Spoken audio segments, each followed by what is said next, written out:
সহিহ বুখারীতে ঘটনা আছে, হযরত ইব্রাহিম নবী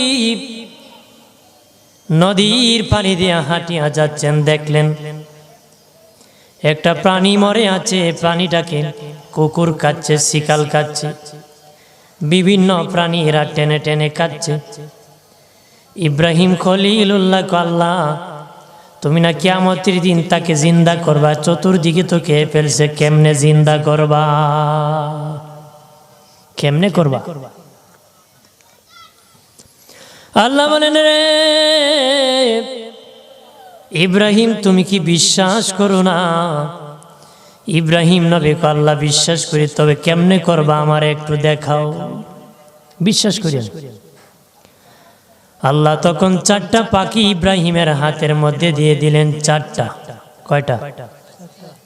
এর মধ্যে একটা পাখি দিলেন কাক, খাওয়া কি কাক, কাক। ওই পাখিগুলার স্বভাব আর মানুষের স্বভাবে কাছাকাছি।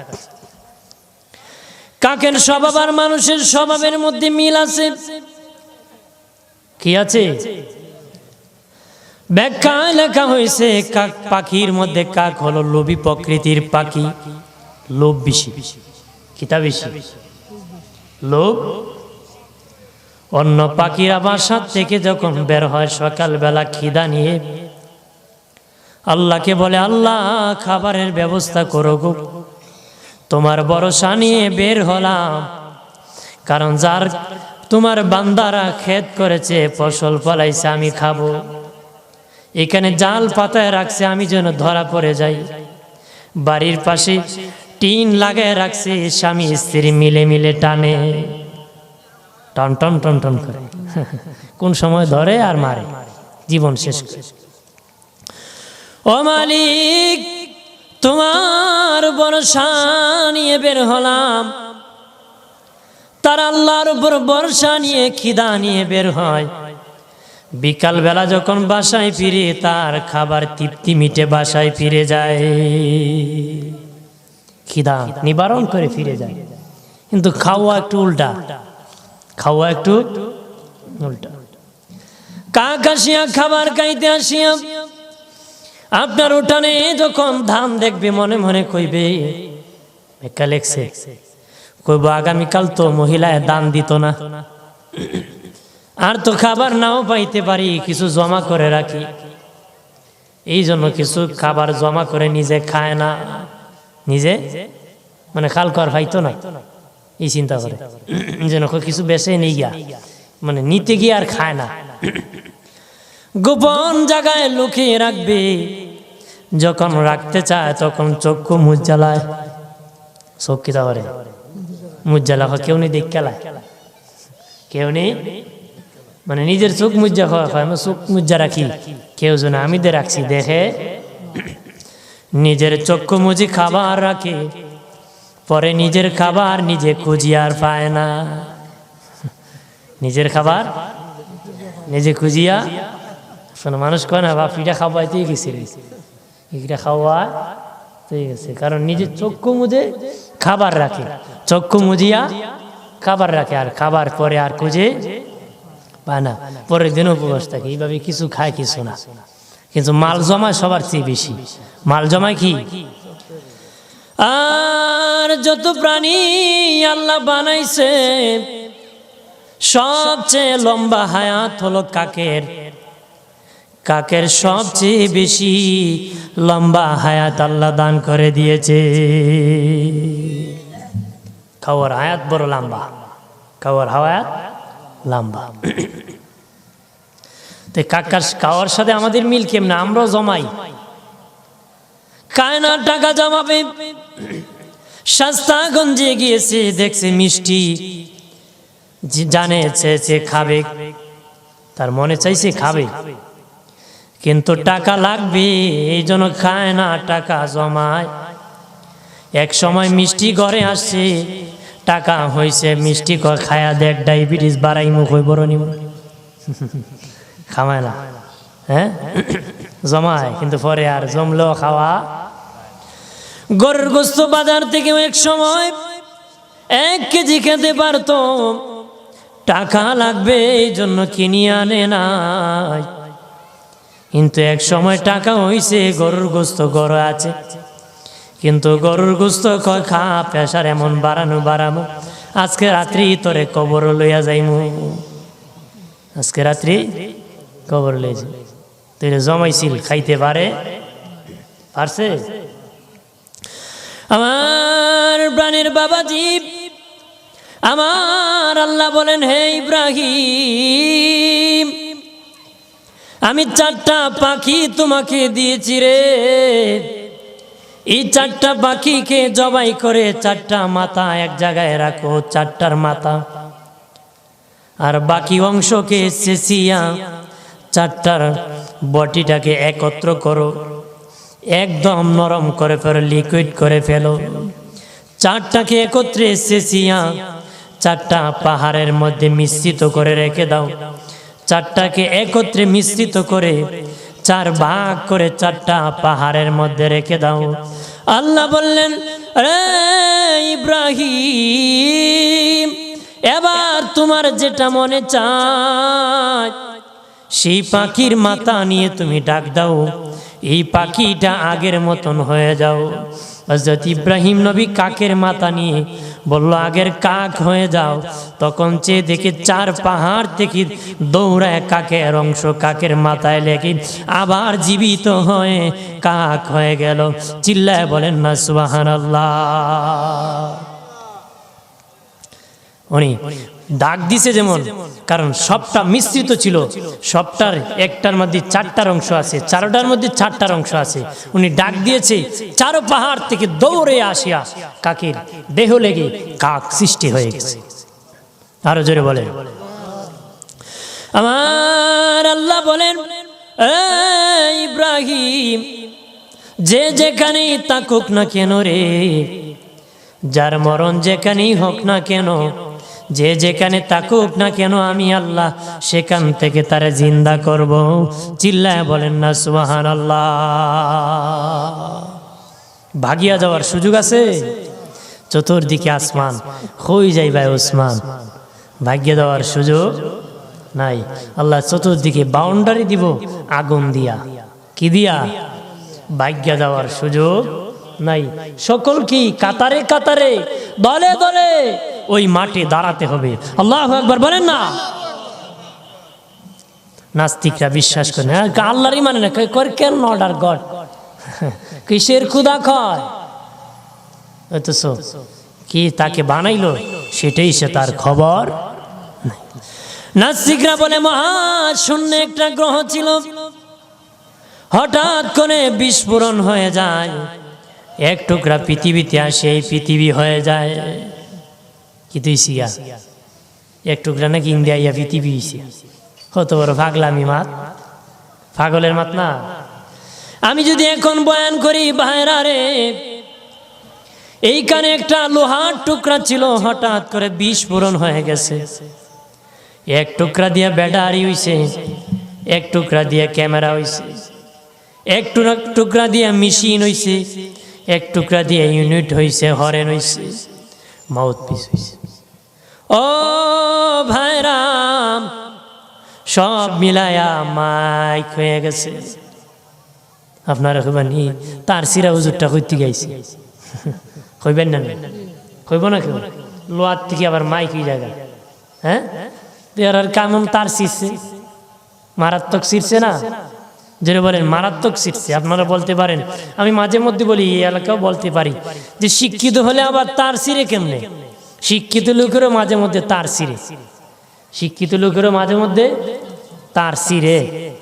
এক শিক্ষা অফিসার এক শিক্ষা প্রতিষ্ঠানে গিয়েছিল দেখার জন্য। যাওয়ার পরে একটা ক্লাসে ঢুকিয়ে কয়, এখন তোমাদের কোন ক্লাস? কয় এখন অঙ্কের ক্লাস। কয় ঠিক টাইমে আসছি, কয়েকটা অঙ্ক করো। তোমাদের গেট থেকে তোমাদের ক্লাসরুমে আসতে আমার 10 মিনিট সময় লেগেছে। বলো তো আমার বয়স কত? বলো কি আমার বয়স কত? বড় অঙ্ক। পোলাপান কলম ফালাইয়া পয়সা দিচ্ছে, কি অঙ্ক করতো? ক্লাসে দেখবেন যারা ক্লাস করেছে কিছু পণ্ডিত পোলাপান থাকে, থাকে না, পণ্ডিত মার্কা থাকে। এক পণ্ডিতে খালি খায়, এক পণ্ডিতে খালি খায়। কিছুক্ষণ পরে শিক্ষা বুঝার অঙ্ক করছো রে, কেউ শব্দ নাই, একটা আমি করছি। বয়স কত? স্যার আপনার বয়স 60। আপনার বয়স? এমনি কইছি, হাসুরি লাগিয়েছি, বেটার বয়স 60। বেটার বয়স কি? কয় রে, অঙ্ক করতে তো সূত্র লাগে, সূত্র লাগে না? তুই কোন সূত্রে অঙ্ক করছ? অবশ্যই সূত্র আছে, বিনা সূত্রে অঙ্ক করছি। কেমনে সূত্র? আমার একটা চাচাতো ভাই আছে, আধা পাগল, বয়স 30, আর আপনি পুরা পাগল, বয়স 60। কারণ আধা পাগলের বয়স যদি 30 হয়, পুরা পাগলের বয়স 60 হয়। পুরা পাগলের বয়স, নাস্তিকরা পুরা পাগল। এই জন্য আল্লাহকে চিনে না, আল্লাহকে চিনে। আমার প্রাণের বাবাজি, তারা অবিশ্বাস করেছিল মুশরিকরা কিয়ামতের দিন বিচার হবে, আদালতে দাঁড়াইতে হবে, আল্লাহ নাকি বিচার করবে, আল্লাহ নাকি আবার সফল দিবে, শান্তি জায়গা দিবে, অশান্তি দিবে। এই বলে দলে উপদলে বিভক্ত হয়ে যায়। তখন আমার আল্লাহ সূরা ৩ নাজিল করেন, সেখানে 4টা কসম খেয়েছেন। চিল্লায় বলেন না সুবহানাল্লাহ। আল্লাহ বলেন ওয়াত্তিন,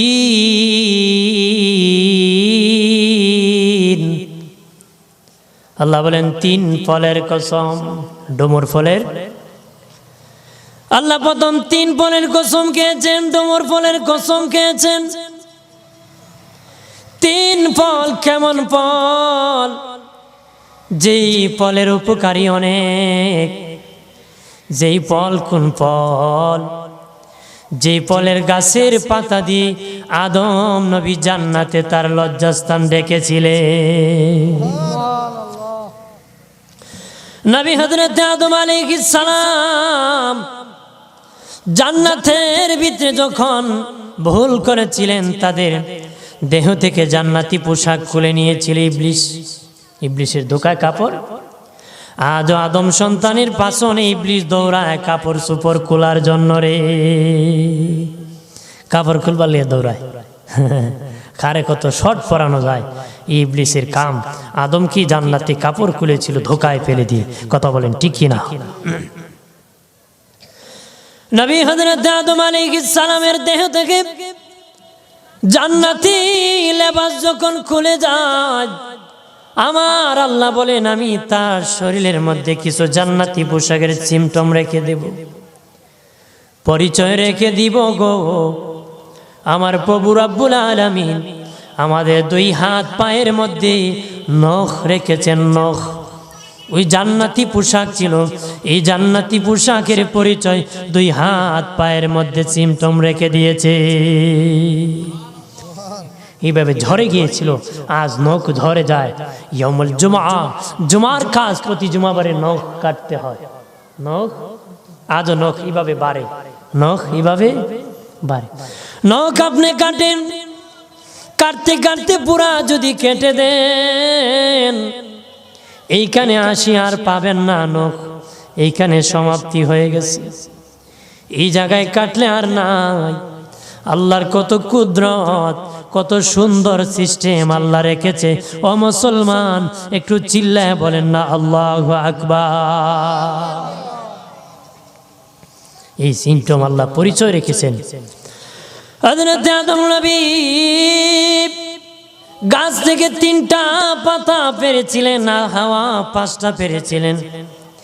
যেই গাছের পাতা পেরে তাদের লজ্জাস্থান রেখেছিলেন, এই গাছ হলো 3 গাছ।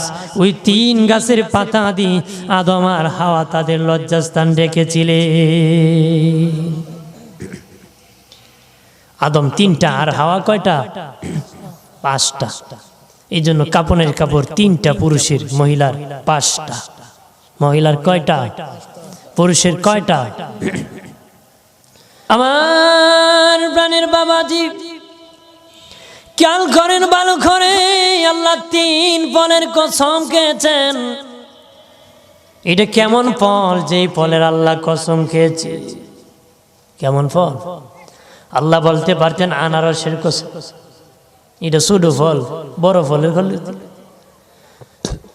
আল্লাহ বলতে পারতেন আমাদের জাতীয় ফল কাঁঠালের কসম, কত বড় ফল তরমুজের কসম, বলতে পারেন না।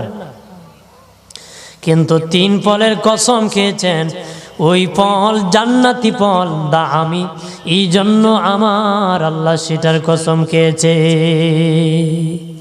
আরো ব্যাখ্যা আছে, বেশি লম্বা করব না। আর মানুষের জন্য কোনো বস্তুর কসম কাটা হারাম, আল্লাহর জন্য বস্তুর কসম কাটা জায়েজ। আমরা অনেকে বলি মসজিদের কসম, অনেকেই বলি আমার মায়ের দুধের কসম, কসম হবে না। অনেকে বলি মাজারের কসম, অনেকে বলি আমার দাড়ির কসম, অনেকে বলি এই কসম সেই কসম ওই কসম। অর্থাৎ আল্লাহ ছাড়া কোনো বান্দা কোনো বস্তুর কসম কাটা জায়েজ না। আল্লাহর জন্য বস্তুর নামে কসম কাটা জায়েজ, বান্দার জন্য জায়েজ না। বান্দা যদি কসম কাটে প্রয়োজনে শুধু কাটবে আল্লাহর কসম, বলবে কি আল্লাহর কসম। কোনো বস্তুর কসম কাটা কোনো বান্দার জন্য জায়েজ না, আল্লাহর জন্য জায়েজ। আল্লাহর জন্য আল্লাহ বলেন জাইতুন, জাইতুন ফলের কসম, জলপাই ফলের কসম, জলপাই ফলের চেয়ে আরো ছোট্ট। এই ছোট্ট ফলের কসম কেন আল্লাহ খাইল? আর কি ফল আছিল না? তাফসিরে লিখেছে এই ফলটা ঈসা নবীর ব্যাগের মধ্যে থাকতো। নবী ঈসা ওই ফলকে বড় মহব্বত করতেন, বেশি ভালোবাসতেন, খেতেন। নবীর সাথে ফলের সম্পর্ক থাকার কারণে ওই ফলের দাম বেড়ে গিয়েছে। আমার আল্লাহ সুবহানাহু ওয়া তাআলা ওই ফলের কসম কেটেছে। চিল্লায় বলেন না সুবহানাল্লাহ। জৈতুন ফলের উপকারী অনেক বেশি, এটার তেলেরও অনেক বেশি, এটার তেলেরও অলিভ অয়েল তেল। এই জৈতুন তেলের কি অনেক উপকারী আছে, অনেক। আল্লাহ নবী জৈতুনের তেল দিয়ে রুটি খাতেন, রুটি খাইতেন। জৈতুনের তেল দিয়া নবী রুটি খাইতেন। নবী পছন্দ করতেন জৈতুন তেল দিয়ে নবী রুটি খাতেন। খলিফাতুল মুসলিমিন আমিরুল মুমিনিন ওমর ফারুক রাদিয়াল্লাহু তাআলা আনহু যখন খলিফাতুল মুসলিমিন ছিলেন, বাদশাহ ছিলেন, তখনও তিনি জৈতুনের তেল দিয়ে রুটি খাইতেন। আমরার বাচ্চারা কত জাত খায়, কত মোশন করে চলে, কত ফ্যাশন করে চলে, কথা বলেন ঠিক কিনা? আর উনি মুসলিমিন, খলিফাতুল মুসলিমিন, অর্ধেক পৃথিবীর বাদশাহ, জৈতুন তেল দিয়ে। সাহাবায়ে কেরাম সঙ্গী সাথীরা বললেন যে উনি তো দুর্বল হতে যাচ্ছেন, এই জৈতুন তেল দিয়ে এখন তো যথেষ্ট পরিমাণ গোশত আছে, ইচ্ছা করলে গোশত রুটি খেতে পারেন। কিন্তু কারো সাহস নাই ওমরকে বলবে যে আপনি গোশত দিয়ে রুটি খাও, গোশত দিয়া। আল্লাহ নবীর বিবি হযরত ওমর ফারুকের মেয়ে, ওনার মেয়ের কাছে সব সাহাবীরা যায় বলল, আম্মা জান, আমরা বললে হয়তো ধমক দিবে খলিফা, আপনি তো নবীর বিবি, এই কারণে ধমক দিতে সাহস করবে না। একটু মেহেরবানি করে আপনি আপনার বাবাকে বলেন একটু গোশত দিয়া রুটি খাওয়ার জন্য, গোশত দিয়া রুটি খাওয়ার জন্য। আপনারা বলেন লোক কি কম আছে? মানুষ ঘুরায়, মানুষ কি ঘুরায়। ওয়াজ নসিহতে মানুষ বসতে রাজি হয় না, শয়তানে তারে ঢ্যান ঢ্যান ঠ্যান ঠ্যান করে ঘুরায়। খিদে দিছে, শয়তান মুতি দিছে, নিজেই বুঝে না কোন জায়গায় মুতছে। শয়তান কয় ধর্মীয় প্রতিষ্ঠান থেকে দূর করে তাকে আমি কোমর ভেঙ্গে দিই, তার কোমর ভেঙ্গে দিই। বলতে পারেন আমরা তো হেরার জোর বেশি, এই কোমর ভাঙানো হাসরের দিন কোমর হেসড়ে যাবে, আর সোজা হয়ে বেহেশতে যাওয়ার ক্ষমতা থাকবে। ইবলিস কহে যখন তওবা করে আমি ইবলিসের কোমর ভেঙ্গে দেয়। আপনার কোন আপনার কোমর ঠিক থাক না, ইবলিসের কোমর ঠিক থাক, মাতুন্নারি খাওয়ার খবর ঠিক থাকতো আপনারা, তাহলে ইবলিসের কাছ থেকে দূর হয়ে থাকতে হবে। আমার প্রাণের বাবাজি খেয়াল করেন, আজ তোমার ফারুকের কন্যা আমাদের আম্মা জান যায় বলে, বাবা গো এখন তো অনেক গোস্ত রুটি এসেছে, গোস্ত আছে যথেষ্ট, আপনি জৈতুনের তেল খেয়ে শরীর বড় দুর্বল, দেশ চালাইতে সমস্যা হবে গো বাবা, একটু মেহেরবানি করে গোস্ত দিয়ে আপনি রুটি খান না কেন? আমিরুল মুমিনিন খলিফাতুল মুসলিমিন দা দা করে চোখের পানি ছেড়ে দিয়ে কই, মা রে তুমি তো নবীর বিবি, বলো আমার নবীকে তুমি কি খাইতে দেখেছো? হযরত ওমর ফারুকের মেয়ে ডেকে বলে, বাবা নবীকে আমি দেখেছি জৈতুন তেল দিয়ে রুটি খাইতে আমি দেখেছি। হযরত ওমর ফারুক বলে, মা তুমি নবীর বিবি হইয়া দেখেছো নবী জৈতুনের তেল দিয়া রুটি খাইছে রে মা, তুমি কি করে আমাকে বলো গোস্ত দিয়া রুটি খাইতে? আমার জীবন চলে গেল, নবীর সুন্নতের বাহিরে খাবো না। ও মা আমার নবী জৈতুনের তেল দিয়া রুটি খেয়েছে রে মা, আমি গোস্ত দিয়েও খাবো না, আমার জীবন যতদিন বেঁচে থাকবে ততদিন পর্যন্ত জৈতুনের তেল দিয়া রুটি পান করব। একটু জোরে কর না, আরো জোরে বলে। আমরা কত খাই, কত উড়া, কত বিলাসিতা, কত গুন্ডামি, কত পান্ডামি, কত দিক কত কিছু কত জায়গায় ফেলে যাচ্ছে। এক বি লাগলে গজবের কত টাকা অপচয় করা হয়, কথা বলেন ঠিক কিনা? জোরে বলে। কত টাকা কত দিকে উড়ায়, কত খারাপ কাজে লিপ্ত হয়, কত খারাপ কাজে টাকা খরচ করে রে বাবাজি, কত খারাপ কাজে কত টাকা খরচ করে, আর তারা বাদশাহ হয়েও অযথা একটা টাকা খরচ করে নাই রে, অযথা একটা টাকা খরচ করেন নাই। ওনাকে দিত বেতন তো, উনি আমার তো এত হয়, এত বেশি দেওয়ার দরকার নাই, আমাকে এত দিলেই চলে। কেমন বাদশাহ ছিলেন আমিরুল মুমিনিন, উনি সকলকে একটা করে চাদর দিয়েছেন, মসজিদ নববীতে খুতবা দিতেছেন, কিন্তু ওনার গায়ে দুইটা চাদর। কয়টা চাদর? দুইটা। হযরত ওমর ফারুক দুইটা চাদর গায়ে দিয়ে খুতবা দিচ্ছে, একজন মুসল্লি খুতবা দেওয়ার আগে দাঁড়িয়ে গেছে। আমিরুল মুমিনিন একটা প্রশ্ন, উনি বলেন খুতবার শেষে উত্তর দিব, কয় না না খুতবার আগে। উত্তর যদি সঠিক দিতে পারেন নামাজ পড়ব, না দিতে পারেন চলে যাব। বলো, বলেন একজন বাদশাকে কি এমন প্রশ্ন করা চায়? আমরা দেশের মেম্বাররা এরকম প্রশ্ন করা যাইতো না। হযরত ওমর বলেন ঠিক আছে বলো। প্রশ্ন করা হলো, আপনি আমাদেরকে একটা করে চাদর দিয়েছেন, কিন্তু আপনার গায়ে দুইটা চাদর। যেই বাদশা জনগণকে দুইটা দিতে পারে না, ওই বাদশা কোনোদিন দুইটা চাদর গায়ে দিতে পারে না রে। ও আমিরুল মুমিনিন, কেমনে আপনি দুইটা চাদর পাইলেন? ওমর ফারুক বলেন, তোমার এই প্রশ্নের উত্তর আমি দিব না, আমার ছেলে আব্দুল্লাহ ইবনে ওমর উত্তর দিবে। আব্দুল্লাহ ইবনে ওমর দাঁড়ায় কয়, দেখো আমার গায়ে নতুন চাদর নাই, আমার বাবা তোমাদের ইমাম খলিফাতুল মুসলিমিন, আমার বাবা খুতবা দিবে, একটা চাদর পরে বাবার শরীর ঢাকা যায় না, নিচের অংশে লাগাইলে উপরের অংশ বাকি থাকে, উপরের অংশ দিলে নিচের অংশ বাকি থাকে।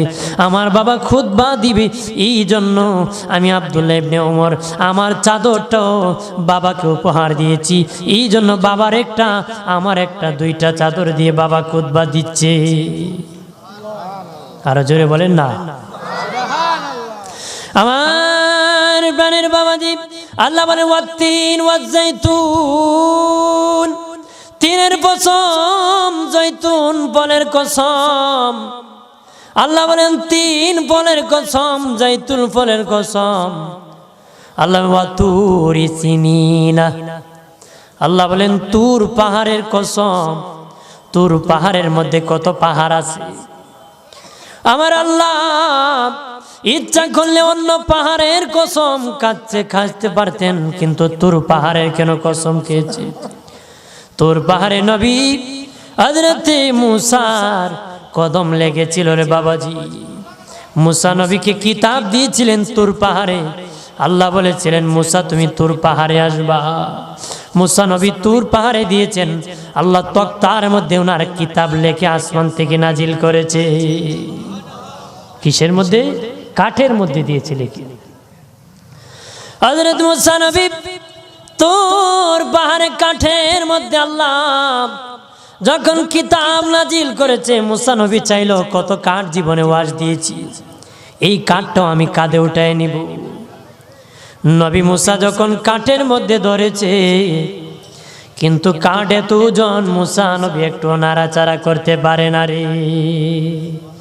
মানে কাঠ এদিকেও জানা ওদিকেও জানা, নড়াচড়া করতে পারে।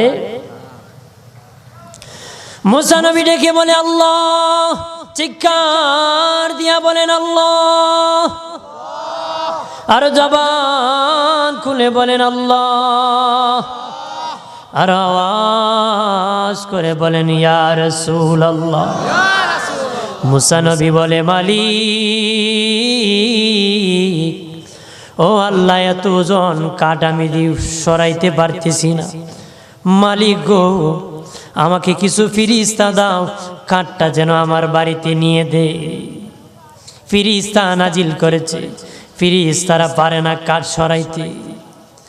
আমার প্রভু আল্লাহ সুবহানাহু ওয়া তাআলার কাছে মুসা নবী বলে ও প্রভু, ফিরিস্তারা পারতেছে না, জিবরিলকে একটু পাঠায় দেন। জিবরিল আমিন আসছে, কাঠ নড়ানোর জন্য পারে না। আল্লাহ বলেন মুসা রে, ফিরিস্তারা পারবে না, এটার ওজন কেন জানুনি? কাঠের ওজন না রে ও মুসা, আমি যে কিতাব দিয়েছি, আমি আল্লাহর কিতাবের ওজনে এটা বার হয়ে আছে। আর জোরে বলেন না সুবহানাল্লাহ কইলে ঘুমটা ছাড়ে, বক্তারও একটু স্পিড বাড়ে, শ্রোতার একটু ভালো লাগে। কথা কই না? সওয়াব হয়। কি হয়? সুবহানাল্লাহ বলে কি সওয়াব হয়? অনেক সওয়াব হয়। কি হয়? আল্লাহ নবী বলেন একবার সুবহানাল্লাহ বললে জান্নাতের ভিতরে একটা বাগান তাকে দেওয়া হয়। এরপরও কই না সুবহানাল্লাহ। দিনের নবী বলেন দ্রুত দামি ঘোড়া যদি ওই বাগানে 500 বছর দৌড়ায়, ওই বাগানের শুরু থেকে মাথা পর্যন্ত যেতে পারবে না রে। এত বড় বাগান দিবে। দিনের নবী বলেন একবার সুবহানাল্লাহ যদি কেউ বলে রে, আর 99টা গুনাহ যদি মিজানের এক পাল্লায় রাখা হয়, একবার সুবহানাল্লাহ যদি আরেক পাল্লায় রাখা হয়, 99টা গুনাহ থেকে একবার সুবহানাল্লাহর ওজন বেড়ে যাবে। নবী হযরত সুলাইমান তখতে সুলাইমানি লইয়া আকাশে উঠতেছে। সুবহানাল্লাহ বলেন না? এজন্য বলে তেলের গাড়ি তেলে চলে, হাওয়ার গাড়ি হাওয়ায় চলে, বিনা তেলে হাওয়ায় চলে, বিনা তেলে হাওয়ায় চলে নবী সুলাইমান। মোরা সেই মুসলমান, মোরা সেই মুসলমান, বিনা তেলে হাওয়া চলে, বিনা তেলে হাওয়া চলে নবী সুলাইমান, মোরা সেই মুসলমান। সুবহানাল্লাহ বলেন না? নবী সুলাইমান তখতে সুলাইমানি নিয়ে চলছে। এক যুবক কৃষি কাজ করতেছে ময়দানের মধ্যে। একবার কৃষি কাজে দেখে আকাশে বিনা তেলে আকাশের মধ্যে নৌকা অর্থাৎ বিমান উঠতেছে, সুলাইমানি উঠতেছে। যুবকটা ওইটার দিকে তাকায় কয় সুবহানাল্লাহ। সুলাইমান নবী বাতাসের দ্বারা ওই সুবহানাল্লাহর আওয়াজ তার কান পর্যন্ত পৌঁছে গেছে। নবী সুলাইমান তখতে সুলাইমানি তামায়া দিলেন নিচে, নামায়া দিলেন, নামায়া বললেন যুবক রে বল তুই কি কইছস। যুবক কই ইন্না লিল্লাহি ওয়া ইন্না ইলাইহি রাজিউন। কো মরণ তো জানি কিন্তু উক্কাতে মরণটা জানি না, কারণ আমি কি কইছি আর সুলাইমান তামায়া আমার কি কইছি কইতাম। নবী সুলাইমান কয় যুবক রে ভয় করিস না, ভয় করিস না রে যুবক, বল কি বলছো। যুবক বলে ও নবী সুলাইমান আপনার এই কুদরত দেখিয়া আমি বলেছিলাম সুবহানাল্লাহ। সুলাইমান নবী বলে যুবক রে তোর জওয়ানি জবানে যে সুবহানাল্লাহ বলেছ, আমার তখতে সুলাইমানির মধ্যে 60,000 মানুষ আছে রে। আমার তখতে সুলাইমানি আর 60,000 মানুষ যদি এক পাল্লায় রাখা হয়, আর তুই যুবকের জওয়ানি জবানে এই সুবহানাল্লাহ যদি আরেক পাল্লায় রাখা হয়, আমার 60,000 যুবকেতে আর তখতে সুলাইমানির থেকে তোর একবার সুবহানাল্লাহর ওজন বেড়ে যাবে। আরো জোরে। সহিহ বুখারীর হাদিস আছে, নবী বলেছেন সুবহানাল্লাহ আলহামদুলিল্লাহ বলতে খুব হালকা, জবানে বড় হালকা, কিন্তু এত বেশি ওজন মিজানের পাল্লা করে দিবে বাড়ি। নবী বলেন একবার সুবহানাল্লাহ বললে মিজানের অর্ধেক পূরণ হয়ে যাবে। প্রাণের দুস্থ বাবাজি আর একবার আল্লাহু আকবার বললে বাকি মিজানটা নেকির দ্বারা ভরপুর হয়ে যাবে। এখন তুই কইমু তো সুবহানাল্লাহ না ভয় আছে, ভয় আছে না তার কইবেন সবাই সুবহানাল্লাহ কইলে সওয়াব হবে, নেকি হবে। জোরে বলেন সুবহানাল্লাহ। আমার আল্লাহ বললেন নবী মুসা এটার মধ্যে কিতাব রেখেছি, কিতাব কাঠের ওজন না, আমি আল্লাহ কিতাবের ওজন। ফেরেশতারা নাড়াইতে পারবে না রে মুসা। ওরে মুসা এবার ফেরেশতা লাগবে না রে, আমি আল্লাহ হালকা করে দিব। তুমি কিতাব ধরো, ওই কিতাব এমনি নিয়ে বাড়িতে যেতে পারবারে। মুসা নবী এমনিকে কাটে ধরছে দেখে হালকা হয়ে গেছে, কাটে উদয় বাড়িতে চলে গেছে। এটা বিশাল ভান্ডার, 30 পারা কোরআন আমাদেরকে আল্লাহ দিয়েছে। আল্লাহ হোসেন কালামে আজিম ফুরকানে হামিদ, আল্লাহ কোরআনকে আজিম বলেছেন। আল্লাহ ওয়া হুয়া রাব্বুল আরশিল আজিম, আরশকে বলেছেন আজিম, আর কোরআনকে বলেছেন আজিম। আমার দিনের নবীর চরিত্রকে বলেছেন ওয়া ইন্নাকা আলা খুলুকিন আযীম। সুবহানাল্লাহ। নবীর চরিত্রকে বলেছেন আজিম, কোরআনকে বলেছেন আজিম, আরশকে বলেছেন আজিম। কোরআনের আজিমের ব্যাখ্যায় তাফসীর ওয়ালারা রেখেছে এই কোরআনে এত বড় বিশাল ভান্ডার দিয়েছে, ওই কোরআন যদি আল্লাহ বড় করে ভার করে দিত 70,000 উট কিতাব বহন করে নিতে পারতো না রে। উঠো আল্লাহ যদি এটাকে ভার করে সবটা বড় করে এটা দিয়ে তো ওজন করে দিত, উট বহন করে নিতে পারতো না। জোরে বলেন না। ভাইরা আমার খেয়াল করেন ভালো করে, আল্লাহ বলেন তুর পাহাড়ের কসম, যে তুর পাহাড়ের মধ্যে মুসা নবীর কদম লেগেছে, যেই তুর পাহাড়ের মধ্যে ইয়াজুদ মাজুদের কাছ থেকে রক্ষার জন্য কিয়ামতের আগে ঈসা নবী উম্মতে মুহাম্মদীকে নিয়ে দাঁড়িয়ে থাকবে। কিয়ামতের আগে একদল ইয়াজুদ মাজুদের আবির্ভাব হবে। কি হবে? ইয়াজুদ মাজুদের আবির্ভাব হবে। ইয়াজুদ মাজুদ আসার আগে আল্লাহ বলবেন রে পয়গম্বর ঈসা,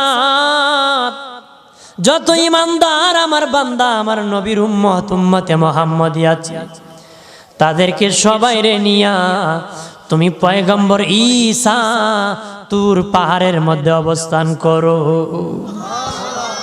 আল্লাহ তুর পাহাড়ে বিশাল বাউন্ডারি দিয়ে দিবি। আর ইয়াজুদ মাজুদের বর্ণনায় বলেছেন কয়েক প্রকারের। প্রথম প্রকার, প্রথম দিন দিয়ে ইয়াজুদ মাজুদ আসবে, যাদের সুরত মানুষের মতন হবে, তবে কান থাকবে। দিনের নবী বলেন তাদের কানটা এত বড় হবে, তাদের একটা কান দিয়ে লেপ বানাবে আর একটা কান দিয়ে তোশক বানাইয়া তারা ঘুমায় থাকবে।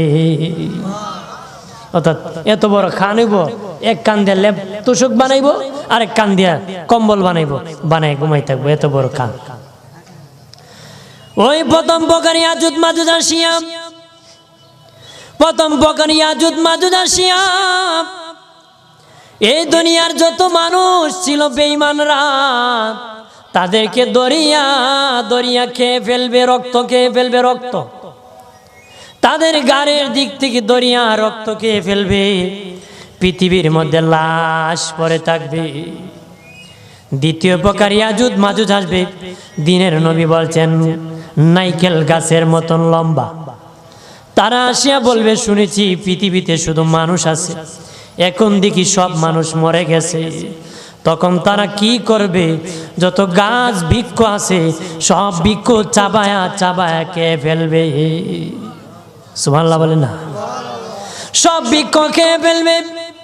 আল্লাহ নবী বলেন তৃতীয় ইয়াজুজ মাজুজ বের হয়ে বলবে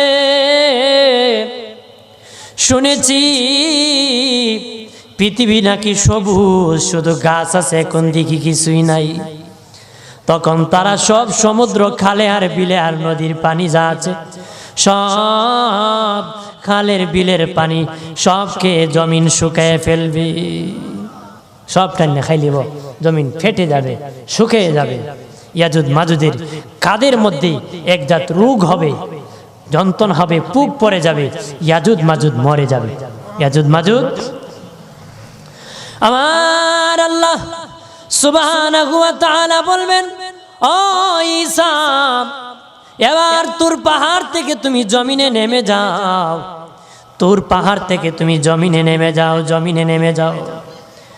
নবী মুসা নবী ঈসা আলাইহিস সালাম তোর পাহাড় থেকে নামিয়ে দেখবে শুধু দুর্গন্ধ আর দুর্গন্ধ, শুধু দুর্গন্ধ, মানুষ মরে আছে। আল্লাহকে বলবে মালিক ও আল্লাহ কেমনে বাস করবো, শুধু দুর্গন্ধ। আমার আল্লাহ বগের মতন এক জাত পাখি নাজিল করবেন, ওই পাখি আসিয়া দুই ডানার মধ্যে দুইটা লাশ, টুটের মধ্যে একটা লাশ, তিনটা লাশ করে কোথায় দিয়ে নিয়ে যাবে এটা একমাত্র আল্লাহ জানে। এই জমিন আমার আল্লাহ পাখির দ্বারা লাশ নিয়ে পরিষ্কার করবে। চিল্লায় বলেন না সুবহানাল্লাহ। এই জমিনকে লাশ নিয়ে ক্লিন পরিষ্কার করে দিবে আল্লাহ, বৃষ্টি নাজিল করবে, বৃষ্টি নাজিল করে এই পৃথিবী পানি ভরপুর হয়ে যাবে। আর জোরে বলে এই জমিনের ফসল ক্ষমতা নষ্ট হয়ে যাবে, আল্লাহ বৃষ্টি দ্বারা আবার ফসল ক্ষমতা বাড়িয়ে দিবে। সুবহানাল্লাহ বলেন না। দিনের নবী বলেন একটা বেদনা ফল যদি, একটা ফল যদি ভাঙ্গা হয় অনেক লোক খাইতে পারবে। যদি বৃষ্টি আসে গো ওই গাছের পাতা দিয়ে অনেক মানুষ ছাতা বানাইতে পারবে। আর জোরে বলেন না। আল্লাহ নবী বলেন একটা বড় এত বড় হবে, পাল্লায় যদি ওজন দেওয়া হয় 5 কেজি ওজন হইব, মানে এত বিশাল বল হইব, বলের কারণে ফল এত বড় হইব, ফল এত বড় হবে। সুবহানাল্লাহ বলেন না। আমার আল্লাহ এই দামি তোর পাহাড়ের কসম খেয়েছেন। সুবহানাল্লাহ বলেন না। আল্লাহ বলেন ওয়াত্তিন ওয়াজ্জাইতুন ওয়া তুরি সিনিনা ওয়া হাদাল বালাদিল আমিন। আমার আল্লাহ বলেন শান্তিময় শহরের কসম, 4 কসমের শেষের কসম। আল্লাহ বলেন নিরাপদ শহরের কসম। নবীজি শহর নিরাপদ ছিল না গো নবী। এই শহরে ভাইকে ভাই মেরে ফেলতো, বাবা মেয়েকে হত্যা করে ফেলতো, নারীকে বস্তু মনে করত, বস্তু মনে করে উপভোগ করত। নারীর কোনো ইজ্জত ছিল না গো নবী। যে শহরের মানুষ অর্ধ উলঙ্গ হয়ে কাবাঘর তাওয়াফ করত আর যুক্তি দেখাইতো যেই কাপড় পিন্দিয়া পাপ করেছি এই কাপড় পরিয়া পবিত্র ঘর তাওয়াফ করব না, এই জন্য ছেলে মেয়ে বাবা স্ত্রী পুত্র উলঙ্গ হইয়া আল্লাহর পবিত্র ঘর তাওয়াফ করতে এত খারাপ ছিল, এত খারাপ ছিল, মারাত্মক খারাপ ছিল তার। দিনের নবী আসার আগে এই শহর নিরাপদ ছিল না, মানুষকে মানুষ মনে করত না, এত জাহিলিয়াত ছিল রে বাবাজি। আর নবী যখন এসে গেলেন এই শহর নিরাপদ শহর হয়ে গেল। আল্লাহ বলেন আপনার কদম যখন লেগেছে এই পৃথিবীটা নামাজের মুসল্লা বানিয়ে দিয়েছি, আপনার কদম যখন লেগেছে এই শহরটা শান্তির শহর বানিয়ে দিয়েছি। ও নবী আপনার কদম যেদিন লেগেছে ইব্রাহিম আর ইসমাইলের কাবার মধ্যে যখন লেগেছে ওই শহরটা আমি আল্লাহ সবার জন্য শান্তিময় নিরাপদ জায়গা বানিয়ে দিয়েছি। এটা নিরাপদ জায়গা, আল্লাহর ঘর কাবা ঘর। কথা বলেন ঠিক কিনা? যারা বলেন কার বাড়ি? মক্কায়। যারা বলেন কার বাড়ি? হাজী সাহেব বলে যাবে আল্লাহর বাড়ি। কার বাড়ি? যদি বলে হাজী সাহেব আল্লাহর বাড়ি দিয়ে গিয়েছিলাম, আল্লাহরে দেখছো নি? কইব না দেখছি না। কোন হাজী সাহেব কইতে পারবানি বলে উত্তি দেখে যাই দেখি আল্লাহ আর রয়েছে, কইতে পারবা? এই জন্য একজন শায়ের বলে মক্কা শরীফ তোমার বাড়ি সর্বলোকী কয়, গেলেনি তোমায় পাইব আমি জানি না নিশ্চয় গো দয়াময়, তোমারে দেখিবার মনে লয়। আল্লাহরে দেখবার মনে লয় না রে? যেন চাইনি ওই আরা দিন ঘুরাইলে আল্লাহরে পাওয়া যায়, যারা বলেন কোনানো আইলে আল্লাহরে পাওয়া যায়, নেক মজলিসে গেলে আল্লাহরে পাওয়া। আল্লাহরে কোথায় পাওয়া যায়? আল্লাহ কয় আমার ঘর দেখছো মানে আমারে দেখছো। আরো জোরে বলে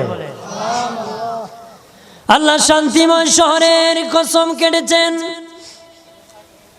নিরাপদ শহরের কসম কেটেছেন।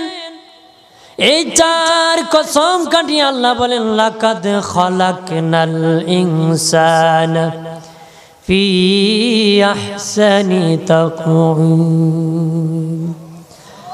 মানে লাকাদ খালাকনাল, আল্লাহ বলেন মানুষকে আমি সবচেয়ে সুন্দর করে বানাইছি। আল্লাহ প্রাণীর মধ্যে সবচেয়ে মানুষকে কি সুন্দর করে বানাইছে। আপনারা বলেন এখানে যত মানুষ আছি একজনের সাথে আরেকজনের মিল আছে?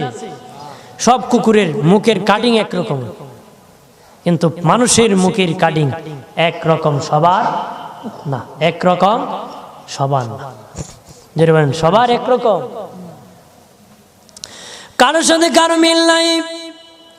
কেউ বাটি কেউ লম্বা, কারো চোখ বড় কারো চোখ ছোট, কারো মুখ লম্বা কারো মুখ গোল, কারো রং কালা কারো রং সাদা। কয় না বেশি বেটা কয় আমার বউ চন্দ্রের থেকে আরো সুন্দর, খেতে সুন্দর।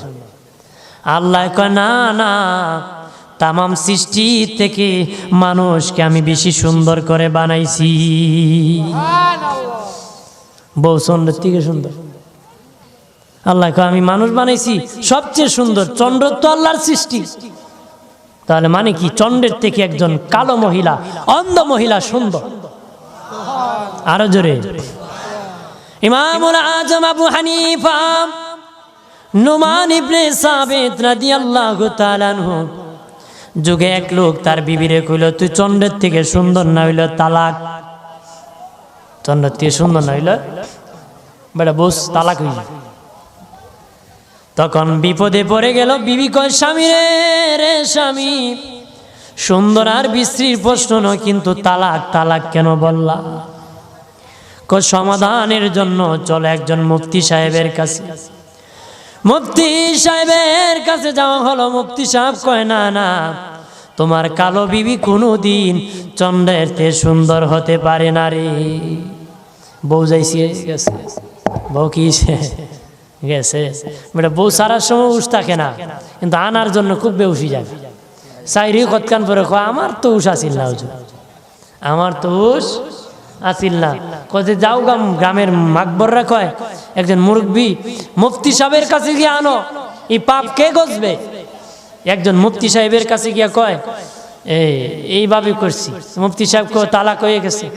এইভাবে করলে হইতো না, এইভাবে করছো তো হয়ে গেছে। ইকছে না কেমনে হইছে না, গেছি গিয়ে আরেক মুফতির দ্বারা, যেমনে হইছে না এমনি গে হইছে, যেমনে কইছিল হইছে না এমনি গে বেটারে কইছে। মুফতি সাহেব কইছে তোমার তালাক হইছে না, গাওয়াইয়া কয় অমুক মুফতি সাহেব কইছে না আমার তালাক হইছে না।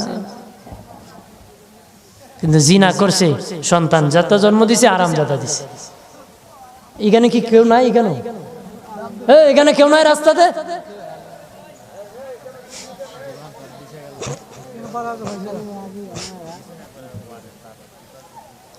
আপনার রাগ করছেন নাকি?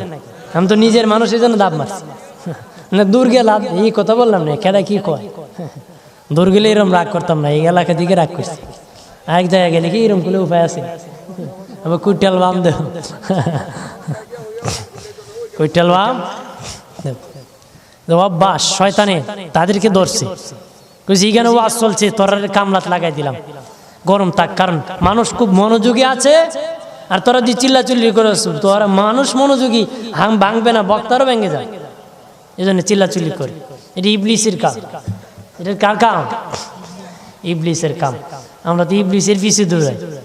রমজান আল্লাহ ইবলিস বান দিয়ে তো রাখে, এরপরও নাচে, এরপর দিনও খায় রাতও খায়, দিনও খায় রাতও খায়। তাহলে শয়তানি ছাড়লো না কেন? মানে এমন স্পিডে শয়তানি করছে, ফ্যান যদি বেশি স্পিডে ঘুরে সুইচ বন্ধ করলো কতক্ষণ ঘুরে। মানে বুঝেন এমন শয়তানি স্পিডে মারছে, শয়তান বান্দার পরে ঘুরতিতে আছে, ঘুরতিতেই আছে। আমার প্রাণের বাবাজি সবাই বলল চলে যাই ইমাম আবু হানিফার দরবারে। ইমাম আবু হানিফার কাছে যখন যাওয়া হলো গো, ইমাম আবু হানিফা বলেন আল্লাহ কোরআনে বলেছে মানুষকে সবচেয়ে বেশি করে সুন্দর করে বানাইছে। চন্দ্র আল্লাহর সৃষ্টি, মানুষও আল্লাহর সৃষ্টি। আমার মহিলা বউ কালো হলেও চন্দ্রের চেয়ে আরো সুন্দর। কত সুন্দর সমাধান আমাদের ফিকহি ইমাম আবু হানিফা দিতেন। আজকে ইমামের বিরুদ্ধে কথা বলা হয়, আমাদের ইমামের বিরুদ্ধে কথা বলা হয়, জিব্বা টেনে ছিঁড়ে ফেলে দিবেন। বলেন আমাদের কোন মুরব্বির বিরুদ্ধে কথা বলে জিভ ছিঁড়ে ফেলবো। ধরে বলেন রাজি আছেন? টেঙ্গির দোলার সমানও এই যুগের কোনো মৌলবী হয় না। ইমাম আবু হানিফার টেঙ্গের দোলার সমানও এই যুগে কোনো আলেম রাখে না। আজকে কথা বলে বড় বড়, কয় আমাদের ইমামকে নাকি জিঞ্জিল ধরে জাহান্নামে ফেলে দাও। নাউজুবিল্লাহ বলেন না, আর কত কিছু বলে, কত সুন্দর সমাধান। ইমাম আবু হানিফার যুগে এক লোক ছিল ইমাম আউজাঈ, এবারে বড় আলেম আছিল, কিন্তু ইমাম আবু হানিফা সে জিদ করতো। কি করতো? মানে একটু ফতোয়া বাড়াবাড়ি করতো। কত সে কি বুঝে, আমি বেশি বুঝি, ও কম বুঝে। ইমাম আউজাঈর বউ খুব গরম আছিল, বউ বাঁকা আছিল, বাঁকা মহিলা। কি ছিল? বাঁকা ছিল। আপনারা একটু কথা বলবেন না, স্টপ, শোনেন। ইমাম আউজাঈর বউ খুব গরম ছিল, ঝগড়া করলে এক সপ্তাহ আগে কথা বলতো না, ঝগড়া করলে এক সপ্তাহ আগে কথা বলতো না। একদিন রাত্রে ঝগড়া লাগছে, ইমাম আউজাঈর বউ কথা বলতেছে না। ইমাম আউজাঈ কয় ফজরের আগে কথা না বললে তুমি তালাক, ফজরের আগে কথা না বললে তুমি তালাক। ইমাম আউজাঈ কয় সব বনাশ করছি রে, কইয়া রে, কইটা তো বেখা কথা কইতো না, তালাক হয়ে যাবে, তালাক। রাত যখন গভীর হয়ে যায়, ইমাম আউজাঈ বিপদে পড়ে যায়। বিবি কয় কথা বলবে না, বিবি নীরব বসে আছে, কয় তালাক দিয়ে দিবে আর আমি চলে যাবো। আজান পড়লে তুই তালাক হয়ে যাবা, যাইমুগা। ইমাম আউজাঈ বুঝে ফেলছে তার বিবি বড় বাঁকা, কথা বলতে পারবে না, কথা বলবে না। সমাধানের জন্য ইমাম আবু হানিফার দরবারে যেতে হবে। মনে মনে সারা জীবন বিরোধিতা করছি, একই পক্ষে কুস্তা কইব নি কোনো। আচ্ছা যাই গিয়া দেখি। গিয়া কয় ইমাম আবু হানিফা, আমি জানি গো তুমি ফিকহি মাসালা অনেক উপরে আমার, তুমি আমার এই সমাধান করে দাও। কয় কি সমস্যা?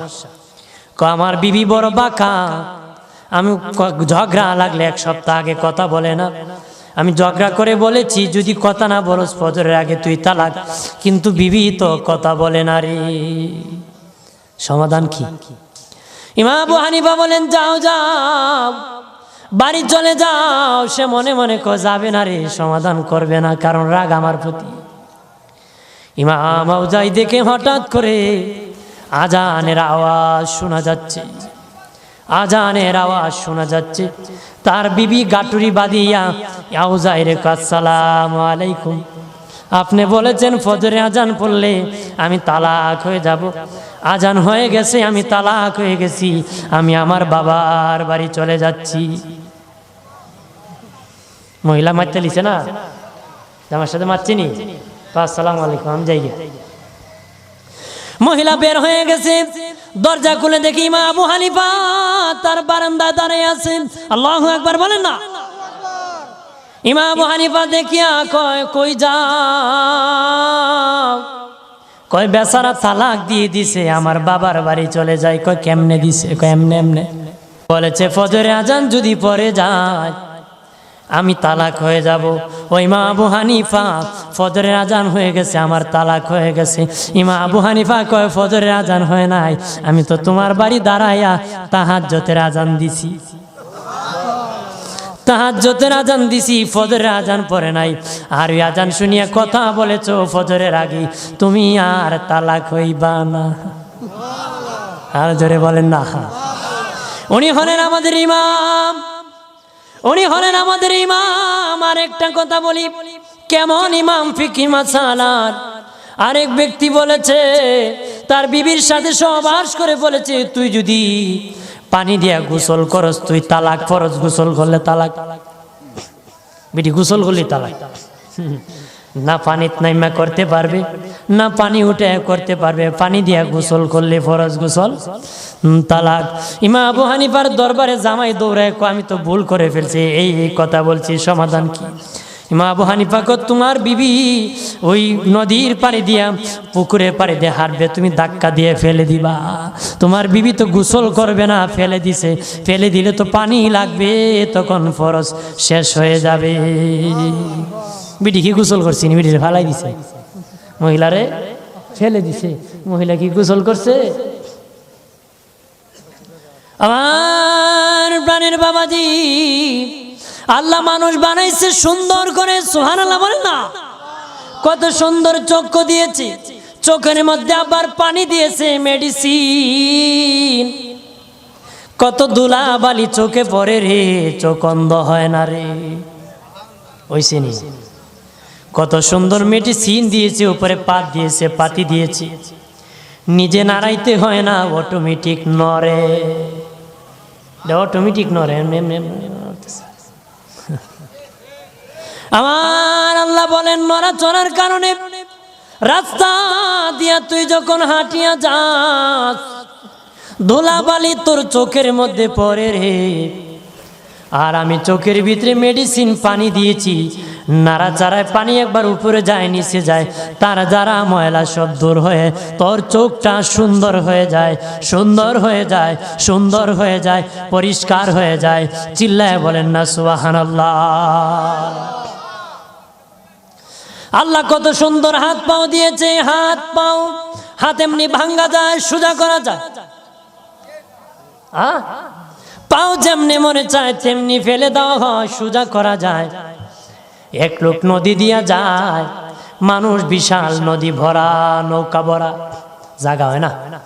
আল্লাহ রেখো, আল্লাহ যদি নাট বল্টুর মতো দিতাম, কুলে কুলে ব্যাগে ভরে ফেলতাম, এই চিফা ধাক্কা ধুক্কি খাইতাম না, ই ঠেলা ঠেলি খাওয়া লাগতো না। এক হয় নাট বল্টু দিলে তো আমি কুল্লে কুল্লে ব্যাগে রেখে দিতাম, ই ঠেলা ঠেলি হইতো। হঠাৎ করে নৌকা গেছে পানিতে ডুবে, সাঁতরায়া সাঁতরায়া নদীর কিনারে গিয়া সেজদায় পড়ে, আল্লাহ তুমি মহাজ্ঞানী, যদি নাট বল্টু দিয়া দিতা আমি পানিতে পড়ে গেলে তো বল্টু লাগাইতে লাগাইতে আমার কাম শেষ। বল্টু লাগাইতে লাগাইতে আমার কাম শেষ। আল্লাহ তুমি মহাজ্ঞানী, তুমি বান্দাকে রক্ষা করার জন্য এত সুন্দর করে সৃষ্টি করেছো। আরো জোরে বলেন না। আমার প্রাণের বাবাজি, ও দোস্ত বুজুর্গরা, আল্লাহ মানুষের এত সুন্দর দিয়েছে, জন্মগত 6টা হাতিয়ার দিয়েছে। হাতিয়ার, জন্মগত 6টা হাতিয়ার দিয়েছে। জন্মগত 1 নম্বর ত্বক শক্তি, এটা হলো আমার চামড়ার মধ্যে আছে। এটা ঠান্ডার দিনে ঠান্ডা বুঝে, গরমের দিনে গরম বুঝে। কথা কই না? ঠান্ডার দিনে ঠান্ডা বুঝে রে। ঠান্ডার দিনে যে কয় ঠান্ডা লাগে না, এই লোক মারাত্মক অসুস্থ, ডাক্তার দেখানো দরকার। আর গরমের দিনে যে কয় ঠান্ডা লাগে সে অসুস্থ। আর ঠান্ডার দিনে যে কাপড় লাগাইতে হয় না জানলে সে বড় দুঃখায় পড়বে। বেটা ঠান্ডার দিনও কাপড় লাগাইতেও না জানে, যে খালি কাফে খো আমার রোগ হয়েছি, তে মুসিবত পড়বো। আর গরমের দিনে কাপড় লাগে আমার গরম লাগে, এটা খোলা লাগে না, বুঝলে বিপদে। যেন গরমও বুঝতে হবে, ঠান্ডাও গরমও বুঝতে হবে, ঠান্ডাও বুঝতে হবে। আমার আল্লাহ আমাদের দেহে ত্বক শক্তি দিয়েছে, তো সুন্দর করে বানাইছে। জন্মগত 6 হাতিয়ারের 1 হাতিয়ার 1 নাম্বার, এটা হলো ঠান্ডা না গরম, মানুষের ত্বক শক্তি দ্বারা বুঝতে পারে। 2 নম্বর স্বাদ শক্তি, স্বাদ, এটা হলো মানুষের জিহ্বায়। মানুষের আমার জিহ্বায় দেওয়ার পরে বোঝা যায় সুকানা মিঠা, তিতা না কিতা। কথা হয় না? এই সামান্য জিহ্বার মধ্যে এমন রাটার পিট করে দিয়েছে, এই হাতের মধ্যে রাখলে বোঝা যায় না। আপনি শরীরের যে কোনো জায়গায় রাখেন বোঝা যাবে না রে প্রাণের বাবাজি। এই হাতিয়ার আল্লাহ এমন ভাবে দিয়েছে, এই জিহ্বার মধ্যে দিলেই বোঝা যায় কেমন মজা। এটা হলো স্বাদ শক্তি, এটা হলো মানুষের সৌন্দর্য। 2 নম্বর হাতিয়ার, চিল্লায় বলেন না সুবহানাল্লাহ। আমার আল্লাহ 3 নম্বর হাতিয়ার দিয়েছেন দৃষ্টি শক্তি। এটা হলো আমাদের 2 চোখের মধ্যে আছে। সুবহানাল্লাহ বলেন না।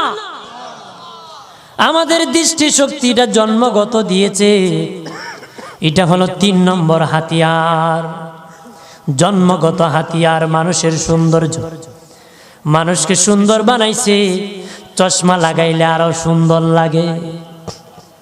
একটা মানুষ যে চশমা লাগায় তার আরো, কুত্তার চোখ যদি চশমা লাগায় সুন্দর লাগবে নি? মানুষ ওইটা একটা টকরা আরম্ভ হয়েছে। মানুষ কি তা কইব? এটা একটা টকরা। কুকুরের চোখে চশমা লাগাইলে মানাবে না, মানুষের চোখে চশমা লাগাইলে মানায়। কথা বলেন না? কুকুরের শরীরে জামা লাগাইলে মানায় না, মানুষের দেহে জামা লাগাইলে মানায়। কথা বলেন না? আমার আল্লাহ 3 নম্বর হাতিয়ার দৃষ্টি শক্তি দিয়েছে রে বাবাজি।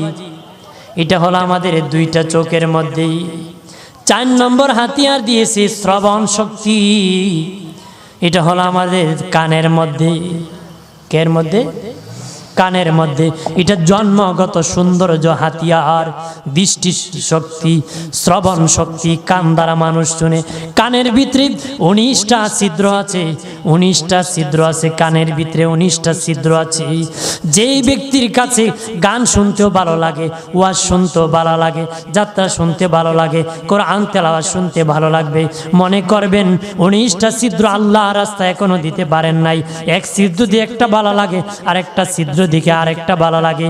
যেই দিন প্রাণের সুন্নি জনতা, যেই দিন কানে কানের আওয়াজ শুনলে গো তোমার অসহ্য মনে হবে, বিরক্ত বোধ করবা, সেদিন মনে করবা আল্লাহর দিন দি তোমার 19টা ছিদ্র আল্লাহর রাস্তায় দান করে দিয়েছো। ও মুসলমান, একবার চিল্লায় বলেন না সুবহানাল্লাহ।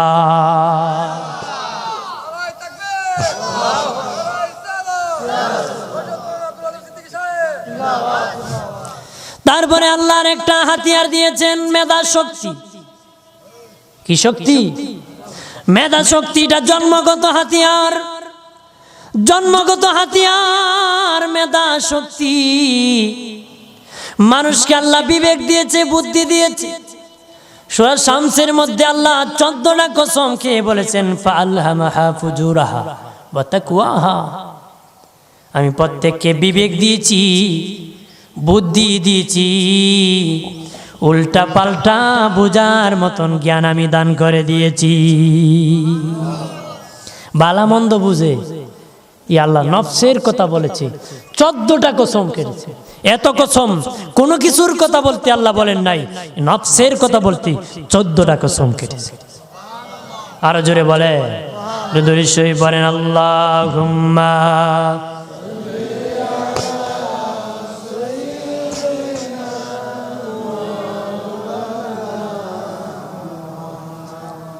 ওয়া আলা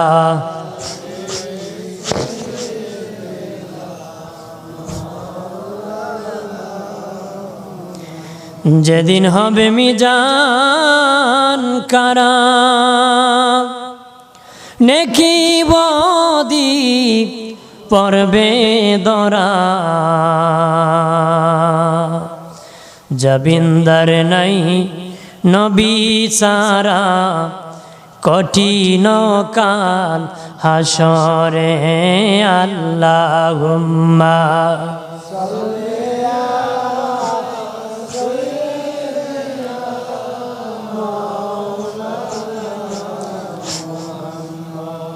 ওয়া আলা আলি।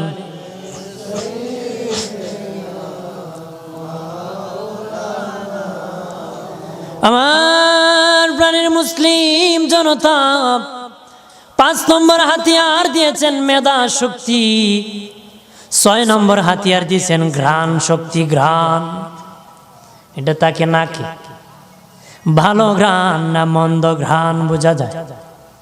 এমন রাটার সৃষ্টি করেছে মালিক, এমন হাতিয়ার বানিয়ে দিছি, এটা মানুষ নাক দিয়ে বুঝতে পারে এটার কেমন অবস্থা আছে। নাক দিয়ে বুঝতে পারে এটার ঘ্রাণ কেমন। এটা আল্লাহ জন্মগত হাতিয়ার দান করে দিয়েছে। আমার বাবাজি, মানুষকে আল্লাহ সুন্দর করে বানাইছে, মানুষের চেয়ে সুন্দর করে আর কাউকে বানায় নাই।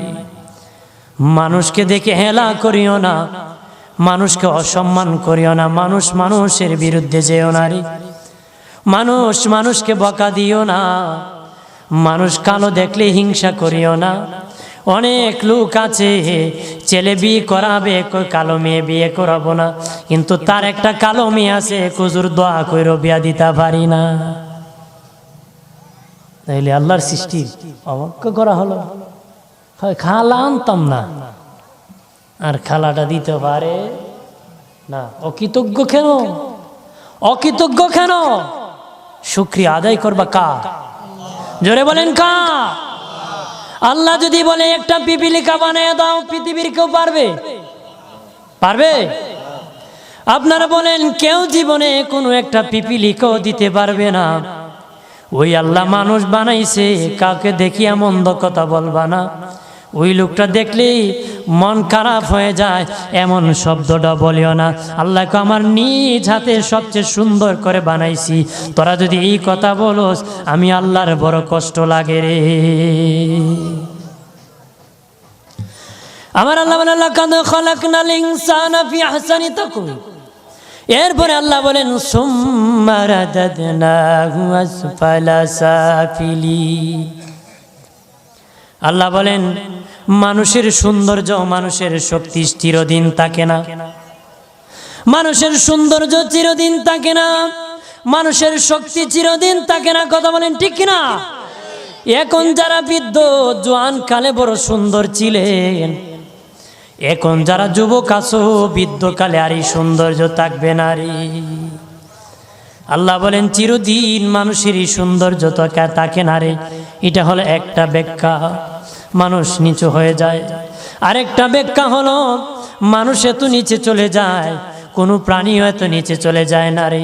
কোনো প্রাণী কোনো দিন লাঠি নিতে হয় না, কোনো প্রাণী কোনো দিন মানুষ হাত দিয়ে খাওয়াইতে হয় না, মানুষের লাঠি নিতে হয়, হাত দিয়ে হাঁটতে হয়। জানোয়াররা প্রকাশ্যে তাদের জানোয়ার কাজ করে, তাদের যেই যৌন মিটন করে, আর মানুষও প্রকাশ্যে এসে যায়। আল্লাহ বলেন মানুষ এত নিচে চলে যায়, জানোয়ারও এত নিচে যায় না রে। মানুষ এসে নিচেও এত বেহায়া হয়ে যায়, এত বেলাজা হয়ে যায়, এত নির্লজ্জ হয়ে যায়, এত শরম চলে যায়। আল্লাহ বলেন জানোয়ারও এত নিচে যায়। এরপরে আল্লাহ বলেন ইল্লাল্লাযীনা আমানু ওয়া আমিলুস সালিহাত। আল্লাহ বলেন তোদের সফল যারা ঈমান আনার পরে নেক কাজ করেছে। আল্লাহ সুবহানাল্লাহ কই না, আরো জোরে কই, আরো আস্তে কই, বাঙালি উল্টো জোরে কইলে আস্তে কয়, আস্তে কইলে জোরে কয়। আমরা অভ্যাস, যদি বলি এদিকে যাইও না, ওইদিকে কিতা দেখে লিতাম, এদিকে কিতা। আগের ছোট বাচ্চারা মানুষ কইছে কেন বুধ বুধ যাইস না, বাচ্চা দৌড় মারছে।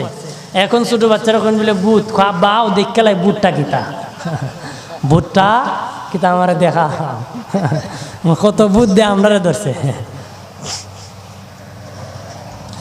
আমার প্রাণের বাবাজিরা, মানুষ নিচে চলে যায়, মানুষ জানোয়ারের চেয়ে আরো খারাপ হয়ে যায়। কথা বলেন ঠিক কিনা? মানুষ নিচে চলে গিয়েছিল ওই সময়, যে সময় নাজিল হয়েছিল। আর আল্লাহ বলেন ওই আয়াতে নিচু থেকে মানুষ নিচে চলে যায়, খারাপ কাজে চলে যায়। এরপরে বলেন ইল্লাল্লাযীনা আমানু ওয়া আমিলুস সালিহাত, যারা ঈমান আনার পরে নেক কাজ করেছে, ওয়া তাওয়াসাউ বিল হক, আল্লাহ বলেন তাদের জন্য সফল পুরস্কারের অফার আছে, মানে জান্নাত তাদের জন্য আছে। খাঁটি ঈমান লাগবে আর খাঁটি নেক কাজ লাগবে। কথা বলেন ঠিক কিনা? নামাজ পড়েও জাহান্নামে যাবে, রোজা রাখিও জাহান্নামে যাবে, হজ করিও জাহান্নামে যাবে, যাকাত দিও জাহান্নামে যাবে, শহীদ হয়েও জাহান্নামে যাবে, দান করিও জাহান্নামে যাবে, তসবিহ পড়েও জাহান্নামে যাবে। তসবিহ পড়েও কিতা দেব? জাহান্নামে যাবে। আল্লাহ বলেছেন নেক কাজ, সঠিক ঈমান থাকতে হবে, ও আমিলুস সালিহাত, অর্থাৎ নেক কাজ, ভালো কাজ থাকতে হবে, ভালো আমল, শুধু আমল না, ভালো আমল থাকতে হবে। ঈমান কেমন, এটা নবীর প্রতি বিশ্বাস রাখতে হবে। ইমাম আবু হানিফা বলেন কেমন ঈমান হতে হবে? যে ঈমান আল্লাহর নবীর প্রতি পূর্ণ বিশ্বাস যারা রাখবে তারাই হলো ঈমানদার। দিনে নবী বলেন কালাম ইন্নাল ঈমানা লা ইয়াজিরু ইলাল মাদিনা। সুবহানাল্লাহ বলেন না? দিনের নবী বলেন ঈমানদারের বাড়ি পৃথিবীর যে কোনো দেশে হোক না কেন রে,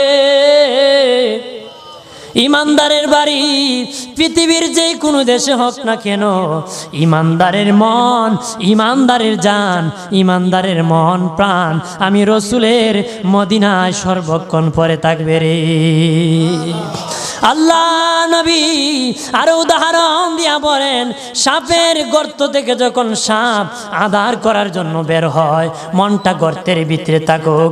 আল্লাহ নবী বলেন ঈমানদারের বাড়ি পৃথিবীর যে কোনো দেশে থাকতে পারে, ঈমানদারের মন, ঈমানদারের জান আমি রসুলের মদিনায় পরে থাকবে।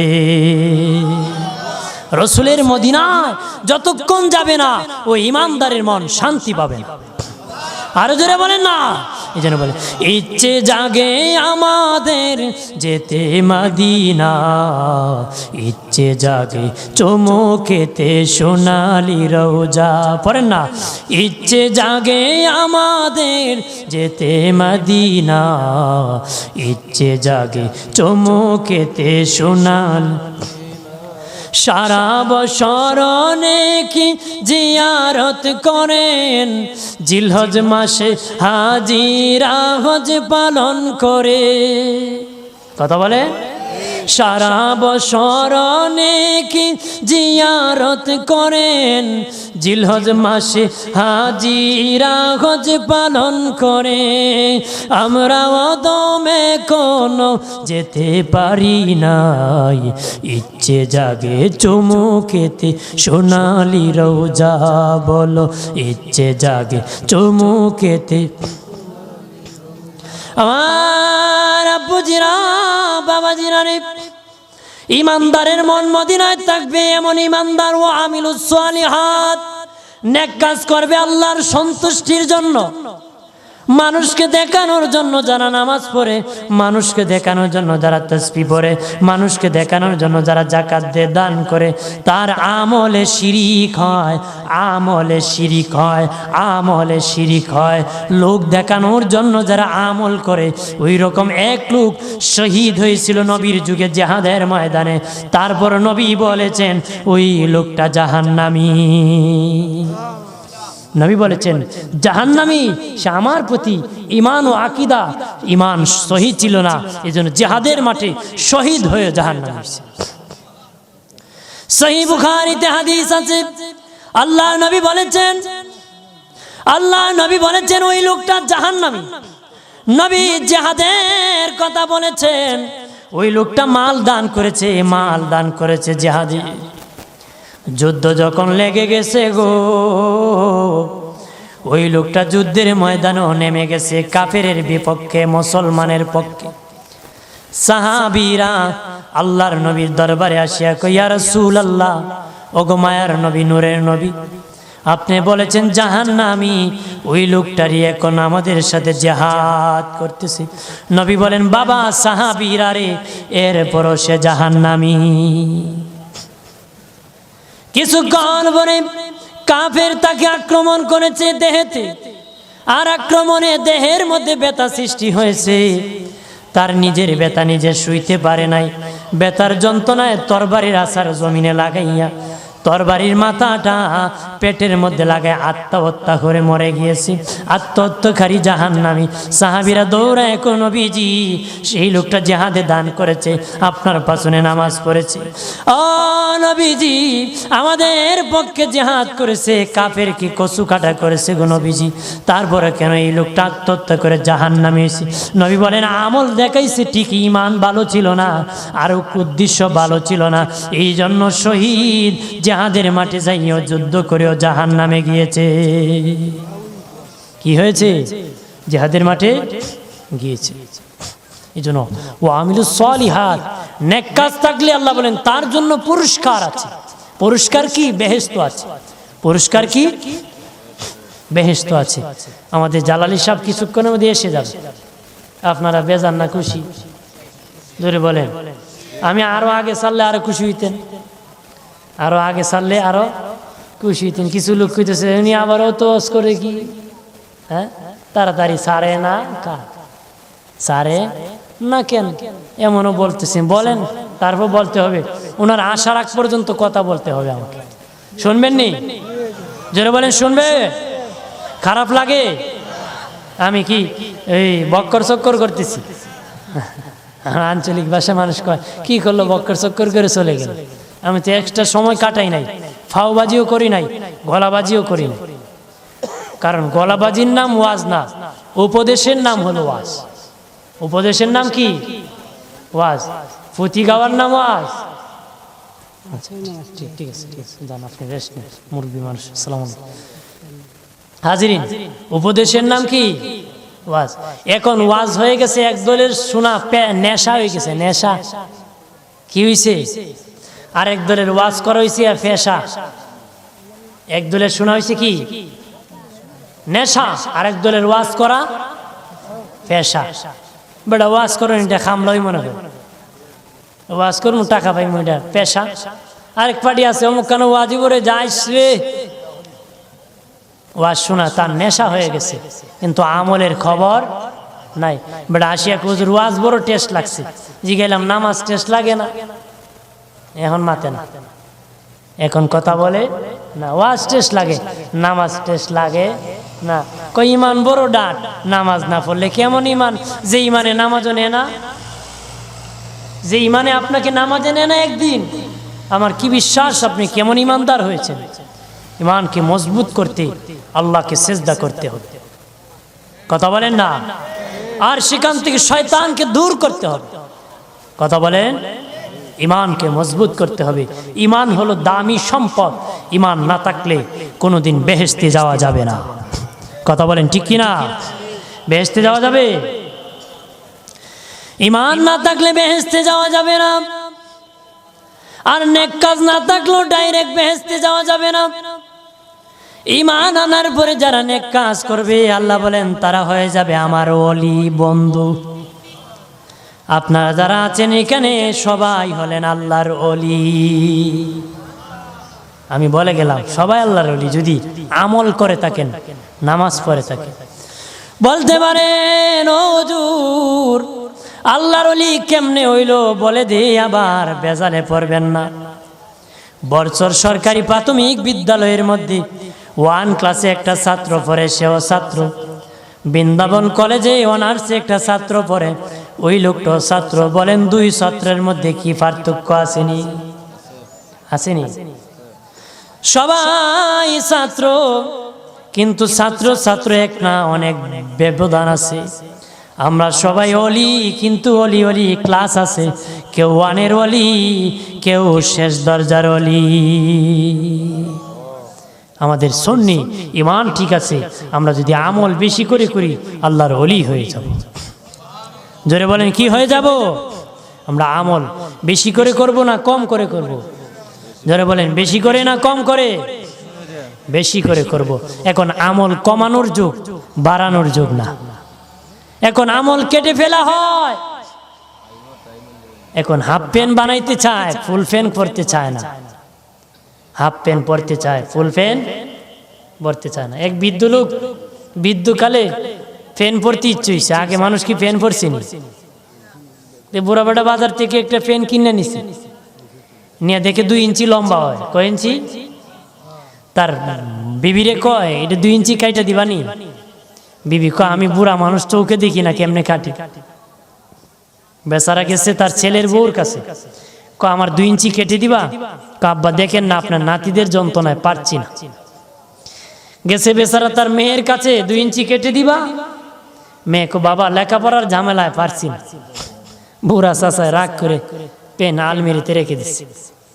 তার বিবি কো বুড়ার শ করছিল একটা পেন পরতো, না কেটে দিলে কথা থাকবে। 2 ইঞ্চি কাটছে। কয় ইঞ্চি কাটছে? তার ছেলের বউ কয় যদি না কেটে দিই মানুষ খুব মরে গেলে, ভোরে চাইছিল শেষকালে একটা পেন পরতো, পারলা না কেটে দিতা, এটাই না কাটছে আরো 2 ইঞ্চি। মেয়ে কয় বাবারটা কেটে দিই, আমার বাবা পেন পরলে তো আমারই সৌন্দর্য, কাটছে আরো 2 ইঞ্চি। বুড়া বেড়ারে কয় ফ্যান কাটছি বেটা ফ্যান লাগায় দেখে ফুল ফ্যান হাফ ফ্যান হইছে। ফুল ফ্যান কি হইছে? আমার বানের বাবাজি আজ ইসলাম দাবি করে, মৌলবী দাবি করে, কয় টুপি লাগে না, কয় পাঞ্জাবি লাগে না, সুন্নত নামাজ লাগে না, বিতেলের নামাজ 1 রাকাত পড়লেই হয়, তারাবির নামাজ পড়া লাগে না, পড়লে 8 রাকাত পড়লেই হয়। এরকম খাড়া আরম্ভ করছে, খাড়া আরম্ভ করছে। এই ইসলামকে ছোট্ট করা হচ্ছে, কাট্টু করা হচ্ছে। আপনারা বলেন আমি যদি আপনাকে বলি টুপি লাগে না, হয়তো কেটায় টুপি লাগে? একজন আলেম যদি বলে টুপি লাগে না, আপনি বুঝবেন অবশ্যই ইহুদির প্রোডাক্ট। কথা বলেন, ইহুদি নাসারার প্রোডাক্ট। নবী বলেছেন টুপি পরো, আলেম কয় লাগবে না। একই নবীর উত্তরসূরি না দাজ্জালের উত্তরসূরি? দাজ্জাল মিথ্যাবাদী, কাজ্জাব, জাহান্নামী। কথা বলেন ঠিক কিনা? জোরে বলে। কতক্ষণ স্মরণ থাকবে এইখানে? যতক্ষণ বাইরে গেলে কি আর ওয়াজ মনে থাকে? ওয়াজ কি আর থাকে নি? একটু দর্শিয়া আবার বলেন আল্লাহুম্মা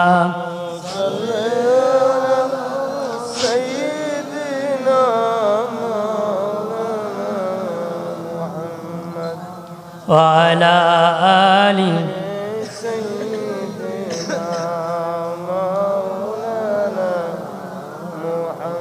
আর জোরে সুরে বলেন আল্লাহুম্মা সাল্লি আলা সাইয়্যিদিনা মাওলানা মুহাম্মদ ওয়া আলা আলি সাইয়্যিদিনা মাওলানা মুহাম্মদ। আমার প্রাণের বাবাজিরা রে, এরপর আল্লাহ বলেন ফামা ইউকাযযিবুকা বা'দু বিদ্দীন।